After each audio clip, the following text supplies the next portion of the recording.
Waiting అడుగుతుందో అది నీకు దొరుకుతుందని నువ్వు నమ్ముతాడు కదా అంటున్నాడు.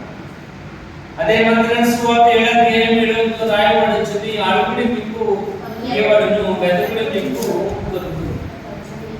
ఇక్కడ అడిగినది ప్రతిదీ కూడా మనకి దొరుకుతుంది, వెతుకు ప్రతిదీ మనకి కనబడుతుంది, తట్టినది ప్రతిదీ కూడా మనకి ఇవ్వబడుతుంది. ఒకసారి చూడండి, యెషయా గ్రంథము 45:3 చూద్దాం.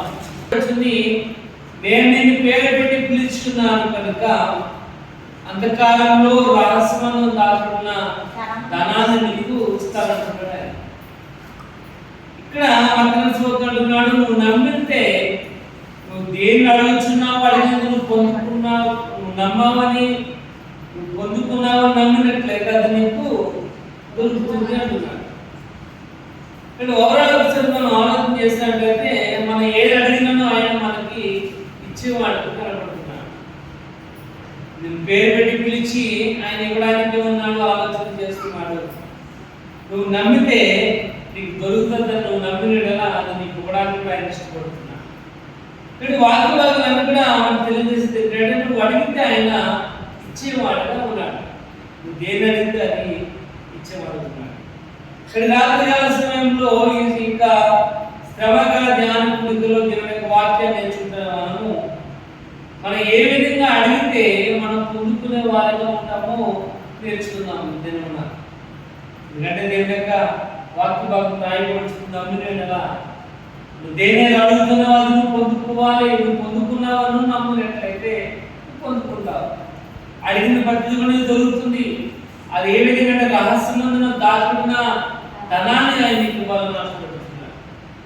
రాత్రికాల సమయంలో మనం ఎటువంటి వారిగా ఏ రకముగా అడిగితే మనము పొందుకునే వారిగా ఉంటామో నేర్చుకున్నాం. ఇంకా దీర్ఘదేశకాలం 28వ అధ్యాయము 1వ వచనంలో రాయబడుతుంది,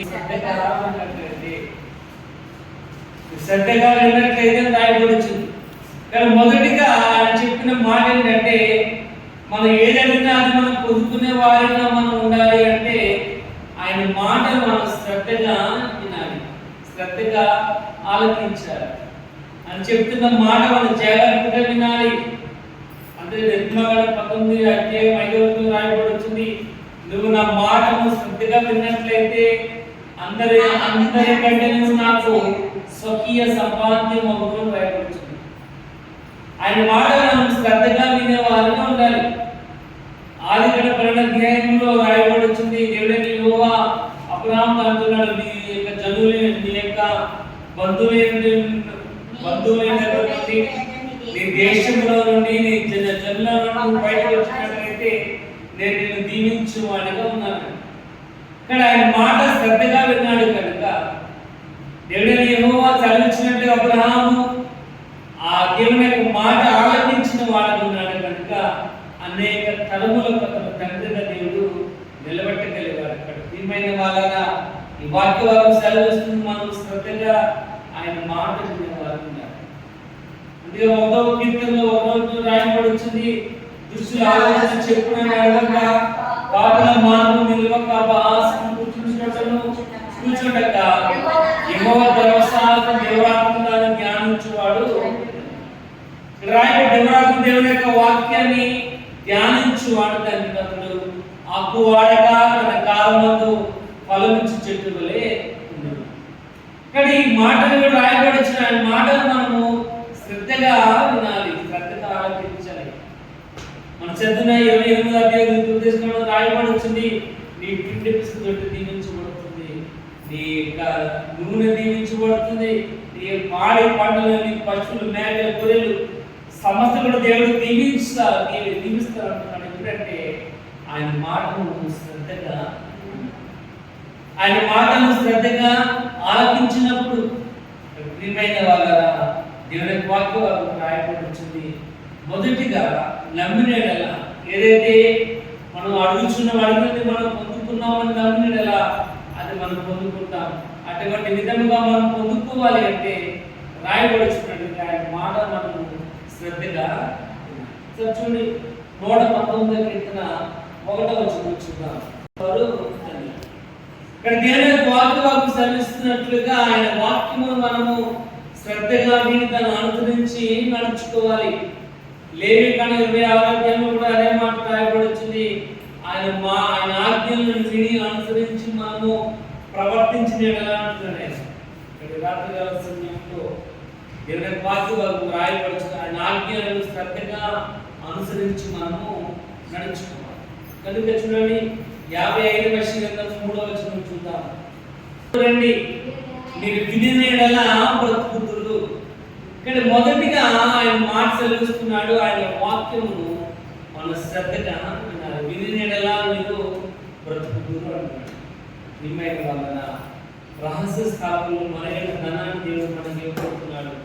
అంటే కృపను దేవుడు మనకు అనుగ్రహించేలాగా ఉండాలంటే ఒకటి ఆయన మాట మన శ్రద్ధగా వినిన ఎడల మీరు బ్రతుకుదురు అంటున్నాడు. కాబట్టి ఆయన మాట మనం వినేవారికి ఉండాలి. రెండవది మనం చూద్దాం. అదే 119వ కీర్తన 2వ వచనం చూద్దాం. గైకొనొచ్చు పూర్ణ హృదయముతో ఆయనను వెతుకువారు. రెండోది రాయబడి వచ్చింది పూర్ణ హృదయముతో ఆయనను, పూర్ణ హృదయం, ఫుల్ హార్టెడ్, ఓపెన్ హార్టెడ్. మనము ఇక్కడ రాయబడి వచ్చిన మాట మనం ఏదైతే నమ్మినది మనము పొందుకుంటున్నామంటే మనం చేయవలసింది ఏంటంటే పూర్ణ హృదయముతో ఆయన పొందుకునే వారిగా ఉండాలి. అంటే మన హృదయంలో ఏ రకమైన డౌట్ లేకుండా, అంతగా యాకోబు అంటున్నాడు, సందేహింపక అడగవలెను. నువ్వు ఏమైనా అడగాలంటే ఏం చేయాలంటే సందేహింపగా అడగవలను అని రాయబడుతుంది. ప్రియమైన వాళ్ళ ఎంత ఎక్కువగా వెతికితే అంత అనుభవం మనకి కలుగుతుంది. ఎంత ఎక్కువగా మనము దానికోసం వెతుకులాడితే అంత అనుభవం దేవుడు మనకి దయచేసి పడుతున్నాడు. చూడండి, మనం వస్తువు పోయినప్పుడు ఒకసారి వెతుకుతాము, రెండోసారి మూడోసారి వెతుకున్నప్పుడు ఏ స్థలంలో ఏ వస్తువు ఉందో మనకు బాగా ఏమవుతుంది, అనుభవం అనేది. కాబట్టి ఇక్కడ వాక్యభాగం మనం త్వరితగతిని ఎంత బాగా మనము ఆయన వెతికి ఆ అనుభవం మనం పొందుకునే వారిని ఎప్పుడైతే మనం ఉంటామో రాయబడుతున్నట్లుగా అడిగినవన్నీ మనం పొందుకునే వారిగా ఉంటాం. నీ ఆయన శాస్త్రములను గైకొనొచ్చు పూర్ణ హృదయముతో ఆయనను వెతుకువారు పూర్ణ హృదయముతో ఆయనను. పూర్ణ హృదయముతో అంటే చూడండి, ఇక్కడ రాయబడుతుంది 2 క్రానికల్ 2వ దినవృత్తాంతము 16వ అధ్యాయము 11వ వచనం చూద్దాం. 2వ దినవృత్తాంతము 15 ధైర్యముగా వహించుడి. అంటే అప్పుడు ఆయన మన కార్యాన్ని నెరవేర్చేవాడు ఉన్నాడు. బలహీనులుగా కాక, అధైర్యపడక, సందేహింపగా. అప్పుడు ఎప్పుడైతే మనం పూర్ణ హృదయంతో వెతికేవారు ఉంటామో ఆయన మనం ఏదైతే అడుగుతున్నామో, ఏదైతే మనం వెతుకుతున్నామో దాన్ని మనము పొందుకునే వారితో ఉంటాం, బలహీనులుగా కాకుండా.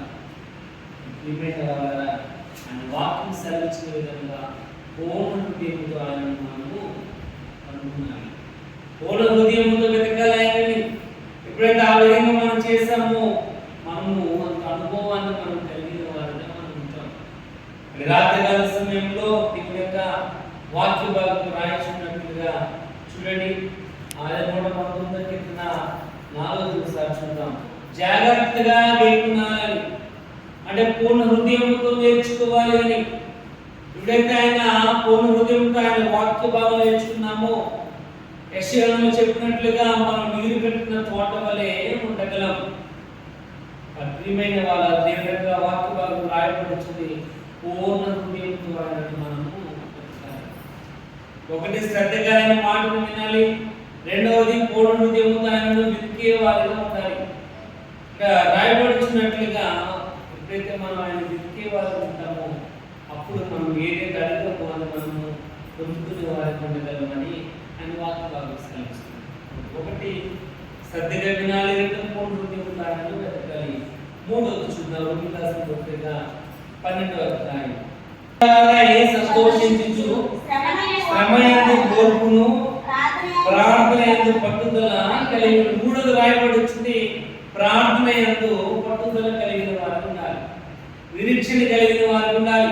ఎందుకంటే ఆ విశ్వాసం నిరీక్షింపబడే వాటి యొక్క నిజ స్వరూపము. ఏ మనం పొందుకోవాలనుకుంటున్నామో అది మనం పొందుకోవడమే నిరీక్షణ. అక్కడ వాక్య భాగం రాయబడుతుంది, నిరీక్షణ గలవారే సంతోషించుచు శ్రమయందు ఓర్పు కలిగిన వారే ప్రార్థనయందు పట్టుదల కలిగిన వారు. అంటే మనం ఏది కోసం ప్రార్థన చేస్తున్నామో అది మనం పొందుకునే వారికి ఉండాలంటే పట్టుదల కలిగిన వారు ఉండాలి. కాబట్టి లూకాసు 18 రాయబడుతుంది, మనం ఏ విధంగా ప్రార్థన చేయాలో అక్కడ రాయబడుతుంది. టెస్టులకు రాయబడుతుంది, మనం ఏ విధంగా ప్రార్థన చేయాలి ఎలాగో రాయబడుతుంది. ఎలాగైనా మనం ప్రార్థన చేసేవారు ఉన్నారు. కాబట్టి ఏదైనా దేవుని వాక్య రాయబడుతుంది, నిరీక్షణ కలిగిన వారు ఉండాలి. నిరీక్షణ ఏంటంటే మనం ఒక దినం తప్పకుండా దాన్ని మనం పొందుకుంటాం అనే యొక్క ఆలోచన కలిగి ఉండడం. ఎందుకంటే మనం ఇంకా బలహీనమై ఉండగా ఆయన మన కోసం తన ప్రాణాన్ని అప్పగించుకున్నాడు. ఒకసారి చూడండి, అదే లూకాసు పత్రిక 5వ అధ్యాయం ఒకసారి చూద్దాం. 5వ అధ్యాయము 2వ వచనం ఒకసారి చూద్దాం. విశ్వాసం వలన ఈ కృపయందు ప్రవేశము గలవారమై అందులో నిలిచుండి దేవుని మహిమను గురించిన నిరీక్షను బట్టి అతిశయపడుచుంది. రాయబడుతుంది, మనకున్న నిరీక్షను బట్టి మనము అతిశయించే వారిగా ఉండాలి. మనకున్న నిరీక్షణ ఏంటంటే మనం ఏది అడిగితే అది ఆయన మనకి దయచేసే వాడిగా ఉన్నాడు. అడుగుడు మీకు ఇవ్వడము, వెతుకుడు మీకు దొరుకును, తట్టుడు మీకు తీయబడును. అడుగు ప్రతివానికి దొరుకును, తట్టు ప్రతివానికి తీయబడును, వెతుకు ప్రతివానికి దొరుకును అంటున్నాడు వచనంలో. ఇక్కడ ప్రియమైన రాయబడుతుంది, ఆయన ద్వారా మన విశ్వాసం వలన ఈ కృపయందు ప్రవేశము గల వారమై అందులో నిలుచుండి దేవుని మహిమను గురించిన నిరీక్షణను బట్టి మనము అతిశయించే వారంగా ఉన్నాము. కనుక శ్రమయందు ఓర్పు పరీక్ష నిరీక్షణ కలుగు చేస్తుందని మనం నిరీక్షణ కలిగిన వారు ఉండాలి. అటువంటి నిరీక్షించుకుంటే ఆ కిందతో రాయబడుతుంది 5వ వచనంలో, ఎందుకనగా ఈ నిరీక్షణ మనలను ఇక్కడ నిరీక్షణ ఏదే దేవుని మీద మనము ఆధారపడిన వారిగా జీవిస్తుంటామో, దేవుని మీద ఆశ కలిగి విశ్వాసం మనం జీవిస్తుంటామో అది ఎన్నడూ కూడా మనల్ని సిగ్గుపడని ఎన్నో రాయబడుతుంది. అటువంటి నిరీక్షణ మీద మనం ఆధారపడుతున్నాం కనుక ప్రార్థన ఎందుకు మనం పట్టుదల కలిగిన వారు ఉండాలి. ప్రార్థన ఎందుకు పట్టుదల, ప్రార్థన చేసే వారు ఉండాలి. అక్కడ 18 అధ్యాయంలో రాయబడుతుంది, ఆ స్త్రీ యొక్క ఇబ్బంది ఏ విధంగా ఆ యొక్క అన్యాయమైన న్యాయ ఇబ్బంది రాయబడుచున్న మాట మనం చదువుకున్నట్లయితే అర్థమవుతుంది ఏ విధంగా మనం ప్రార్థన యందు పట్టుదల కలిగిన వారిగా ఉండాలి. కాబట్టి దేవుని వాక్య సరిస్తున్నట్లుగా మనం నమ్మినలా ఏదైతే మనం నమ్మము ఆ దేవుడు మనం తప్పకుండా దయచేసి ఉంటున్నాడు కనుక అది మనం పొందుకోవాలి అంటే మూడవది ప్రార్థన యందు పట్టుదల కలిగిన వారు ఉండాలి. 4వ చూద్దాం, యెర్మీయా గ్రంథము 17వ అధ్యాయం 3వ వచనం చూద్దాం. యెర్మీయా గ్రంథము 17వ అధ్యాయం. గ్రహించగలిగిన వాడు ఎవరు కూడా లేడు. ఇక్కడ 4వ రాయబడుతుంది, మనం అడిగిన వారిని మనం పొందుకునే వారు ఉండాలని 4వ రాయబడుతుంది. హృదయంలో దేవునికి మనము స్థానం ఇచ్చేవారు ఉండాలి. హృదయంలో దేవునికి మనం అవకాశం ఇచ్చేవారు ఉండాలి. ఎందుకంటే రాయబడుతుంది, హృదయం అంటే మోసకరమైనది, ఘోరమైన వ్యాధి కలిగిన దాన్ని గ్రహించగలిగిన వాడు ఎవరు కూడా లేడు. ప్రియమైన వాళ్ళ రాయబడుచున్న మాట మన హృదయము చెడ్డది కనుక అదే ఇక అధ్యాయం 26 36 రాయబడుతుంది, నీలో ఉన్న రాత్రులను తీసివేసి మాంసమును నశించేవాడు. ఇక్కడికి మన హృదయము కఠినమైపోయింది. ఎందుకంటే ఆదికాండం 6వ రాయబడుతుంది, హృదయము బాల్యం నుండే చెడ్డది అని.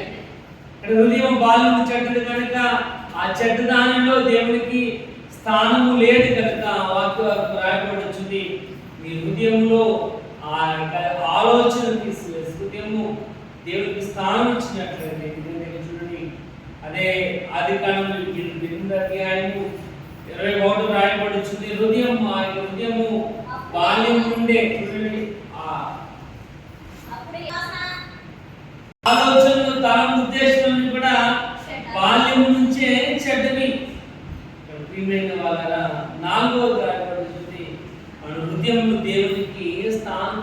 ఉండాలి. హృదయంలో దేవునికి మనము అవకాశం ఇచ్చేవారు ఉండాలి. ఎప్పుడైతే అవకాశం ఇచ్చామో అప్పుడు మనం అడిగినది ఆయన దయచేసి వాడు ఉన్నాడు. పౌలు అంటున్నాడు, ఎఫెసు రాసిన పత్రిక 4:22 మనం చూసుకున్నట్లయితే అక్కడ రాయబడి వాక్యం ద్వారా మనం నవీన పరచబడిన వారిగా మన పాత జీవితమును కడిగి నూతనమైన పురుషుడు ఉండే విధముగా మన ఆంతర్య పురుషుడు అనుదినము నూతన పరచబడాలి అని రాయబడించింది. ప్రియమైన వాళ్ళ ఆ విధంగా నవీన పరచబడాలి అంటే దేవుని వాక్యం ద్వారా మనం కడగబడాలి, అని వాక్యం ద్వారా మనం శుభ్రపరచబడాలి.